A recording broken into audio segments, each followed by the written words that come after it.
I would like to thank you, first of all, for carving out some time to connect with me from your busy schedule. And the second thing, thank you so very much for your guidance, the 4I framework that actually worked like a magic. And here I am. It's been like 1.5 years. I've been looking for an opportunity after working 7 years with Deloitte and Big Four. So like 1.5 year, I was following the traditional job search technique, the top-down approach through job portals and through friends, referrals, but it wasn't working that well. But now in just couple of months, it really worked like a magic. The curriculum and it really worked fine, especially the LinkedIn master technique. I have couple of offers, yeah, and at the same time I am still getting interview calls. Now I don't have that fear, like if I lose this opportunity, if I don't take this opportunity, I might not get it down the line. That fear is completely gone, and for the first time in my career, after working for 10 years, I am choosing a job profile which is which will be like suitable for my career. So what I have always looked at is like, yes, I'm done with the job, yes, I need to jump in. Just whatever offer I get, I should go in. With that confidence, with that mindset, I have already, I till now I've been moving out. But for the first time in my career, I realized that more than getting an opportunity, more than jumping into another company, the first thing which I need to look at is my career. What are my aspirations? What are my competencies? They call it as BPNA, not FPNA, business planning and analysis. Well, when I read through the job description, to me, I can easily understand, yeah, this is exactly what I have done. Let's go ahead and apply with the jargons which I have in my current role, and definitely I'll be shortlisted, but it never used to happen previously. And that attention is something which I got to learn from your course.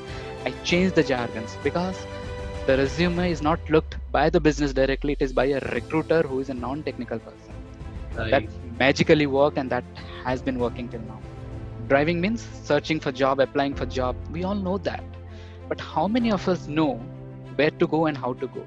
The Google map, that is something which your training has, to me, has has been assigned. Like, I know how to drive. I was driving like a crazy, 80, 90, but it will take your effort, it will take your time, but it will not get you to a place where you actually want to go. With a map, your training is just like a map.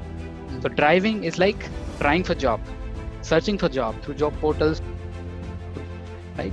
And your training just gave me the map how to drive, not how to drive, like where to drive and how to go about in my journey. Yes, that is the map, road map. It will look 20, they will try to look 20 and 25 profiles and they'll shortlist. So it's like almost, swinging the bat in the dark room. So it doesn't work out. So from your training, it has to be a bottoms up approach, because anyone who sees my profile or who likes to give an opportunity for a role, first they will look at my LinkedIn profile. What are the skill set? What are the attributes I have which I can offer to them? And I have created a flexible resume, because going with a single resume doesn't work. Absolutely it doesn't work, because the jargon, the culture, the taxonomy changes from company to company, that we have to change every time. Yes, it is negotiable. And when we negotiate, one thing I have learned is like, we are not trying to show that we are greedy. We are just trying to sell ourselves. We are just trying to show what are the values and what are the attributes which we can bring into the table, which will help them in their profile. And it's not a bargain, it's a negotiation, it's a fair tag. What we deserve, we are just asking it. So the only thing when we do salary negotiation, which I learned from you, is like, first show your worth. Don't talk about the numbers straight away.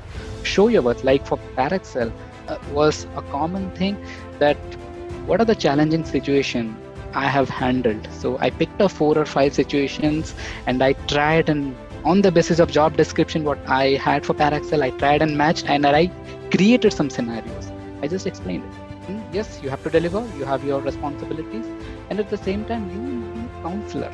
So in the performance appraisal thing, it is totally different in Deloitte, the way it happens with other companies, wherein like your immediate manager cannot rate in Deloitte. Yeah. So every employee, irrespective of the job level, will have a counselor and will be a neutral person from a different team. From day one, you need to draft an action plan. What are the expectations? manager has on the resource, and out of that expectation, just explain the expectation to the resources, take his feedback, take his input, what he thinks about these expectations. From day one, whatever we are doing, we need to draw. It's not for your manager, for yourself. Draw an action plan. What are your expectations? Just put it down, and what exactly I am doing and where I am looking. The self assessment is important. Before I reach out to my manager, I can present, hey, this is what I think was expected out of me, this is what I have delivered, and these are my development areas. Thank you so very much for your support. And you talked about like I went ahead and spent extra effort. I would say I did not spend any extra time which I used to spend on job search. I also used to spend earlier 3 to 4 hours browsing through all the job portals, browsing through LinkedIn and everything. The same amount of time again I spent, but different approach.